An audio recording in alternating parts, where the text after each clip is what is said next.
So going back here to outside where we're talking today on O'Connell Street, because I know that's of particular interest to you, we do know that the 2526 O'Connell Street, or King Street as we called it back then, did go on fire just before the war, and the building was burnt down. And the family then bought the premises just adjacent to it, which I believe was a bank. And they bought that whilst the property was being reconstructed and the business was operated from there. And that was later sold in the 50s. But I don't think they were too proud of the construction of what is actually there now in O'Connell Street, because it in fact was built during the war. And my father would always say that they were very disappointed at the ability to get building material at that time, and that's why the look of the building is probably somewhat, it lacks, certainly lacks beauty when you look at some of the other fine buildings in O'Connell Street. And directly behind this building here in O'Connell Street was the stores. I think, is it called Sergeant's Lane or Sergeant's Street? And that was where the stores were, and the seed was kept. And if we look on some of the old photographs that we see on flickr.com, you can see the seed packing lines here where horticultural seeds were bought in bulk and put into smaller packets for sale throughout Ireland. So yeah, they were certainly very interesting times for the family. What we know for a fact is that William Power, who created the business in 1858, he is listed in a who's who of the nursery business back in the early 1850s as a foreman in Fennessy's Nurseries in Ballybricken, just up the road from here.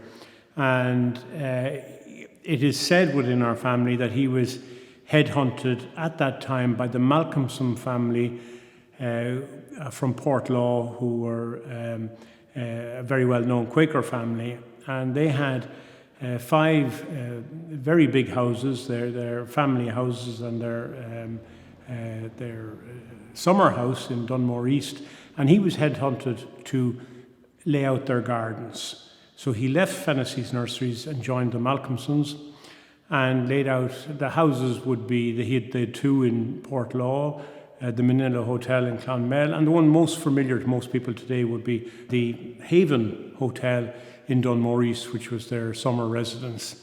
And he planted those gardens, and on the back of that great successful venture with the Malcolmsons, he could afford to invest in his own business and started the nurseries in Ballinmakill, which are just beside the hospital there, and here in what was called King Street at the time, number 25 and 26 King Street, he started the florist shop. And the nurseries out in Ballinmakill is in the location now called Powers Court, which is right adjacent to the hospital, and you've got Nursery Lane running down at the back of where the nurseries were there.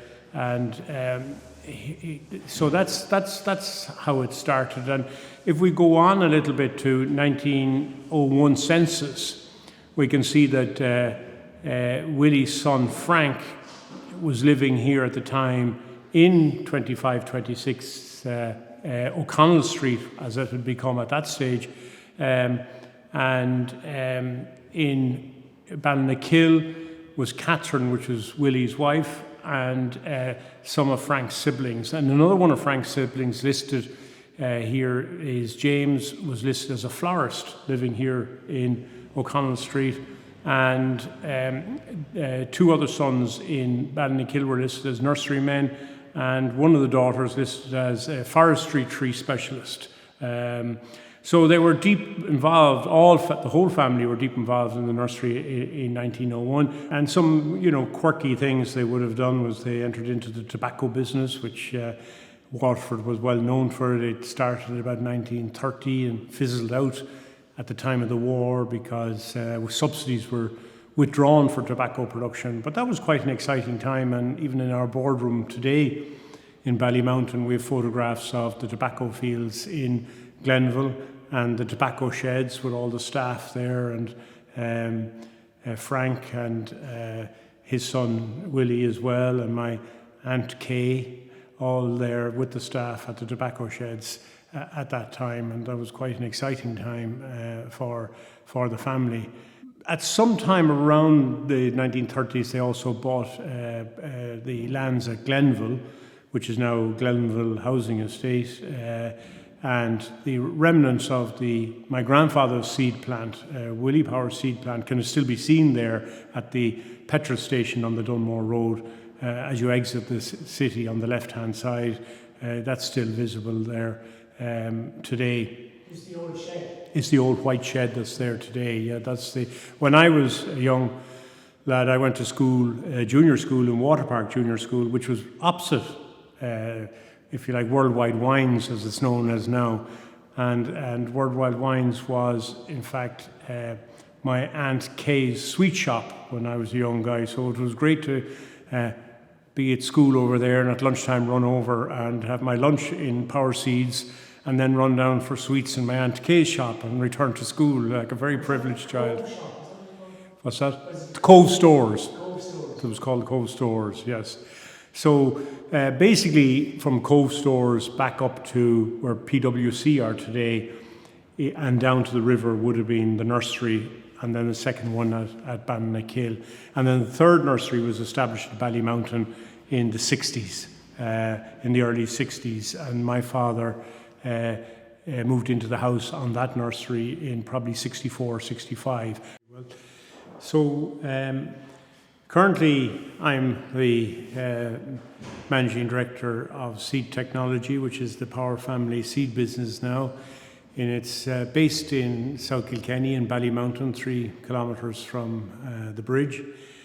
And that originated from a nursery that my father established there in the 70s. And I'm a 5th generation of the seed business, but we have a 6th generation. My daughter Julie has now also joined the seed business and is specialising in wildflower seed production and distribution, and using primarily the internet. So things have moved on. It's amazing when I reflect on the history of the family and the time, how things have changed over that period of time. My father Declan, strangely enough, didn't study agriculture. His brother William did, but my father studied theology, but joined the family business and took over the family business, Power Seeds, in the early 70s. And he married Dorothy Sutton, who was also of a famous seed family, Sutton Seeds, and coal merchants in Cork. So I'm told it was love and it wasn't a strategic alliance in any shape or form, but so there's history of seeds on both my parents, in both sides of my parents' families. So we're in Ballymountain now, and our business has evolved quite a bit away from the original nursery and seed business, and we're more involved in plant genetics now, in plant selection, new crops, developing agronomy and husband guidelines for new crops, and the processing of technical seeds like hybrid seeds for export markets.